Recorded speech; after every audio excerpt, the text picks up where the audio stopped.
Hello friends, Kumari special சேனலுக்கு உங்களை அன்புடன் வரவேற்கிறோம். இன்றைக்கி வீட்டில் உள்ள ஒரு 3 இன்க்ரீடியன்ட்ஸ் வச்சு நம்ம டேஸ்டியான ஹெல்த்தியான ஒரு உடல் சூட்டை தணிக்கக்கூடிய பானக்காரம் ஜூஸ் எப்படி பண்ணலான்னு பார்க்கலாம். வாங்க வீடியோக்குள்ளே போகலாம். பானக்காரம் செய்கிறதுக்கு ஒரு நெல்லிக்காய் சைஸ் அளவு புளி எடுத்துக்கோங்க.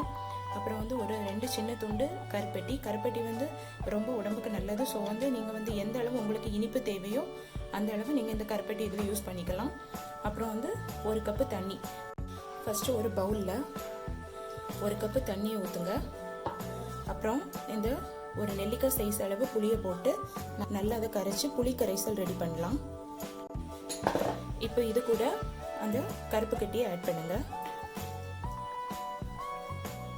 கருப்பு கட்டியை போட்டு கட்டி இல்லாமல் அதை நல்லா கரைக்கலாம். இந்த பானக்காரம் ரெடி பண்ணுறதுக்கு உங்களுக்கு தேவையான அளவு புளி விடலாம். அதே மாதிரி அதை ஈக்குவல் பண்ணுறதுக்கு எந்த அளவு கருப்பு கட்டி தேவையோ அதையும் ஆட் பண்ணி நல்லா மிக்ஸ் பண்ணுங்கள். இந்த பானக்காரம் இப்போ ரெடி ஆகிட்டு ஒரு கப்பில் இதை ஃபில்டர் வச்சு நல்லா அரைச்சி எடுங்க.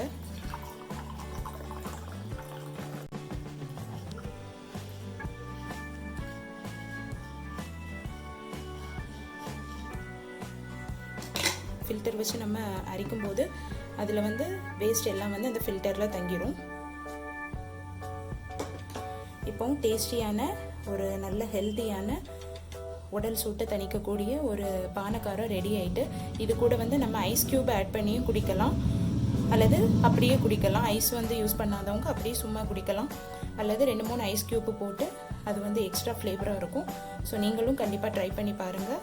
இந்த வீடியோ உங்களுக்கு பிடிச்சிருந்ததுன்னா லைக் பண்ணுங்கள், ஷேர் பண்ணுங்கள், சப்ஸ்கிரைப் பண்ணுங்கள். மறக்காமல் பக்கத்தில் உள்ள பெல் ஐக்கான் பட்டனை ப்ரெஸ் பண்ணுங்கள். தேங்க்யூ ஃபார் வாட்சிங்.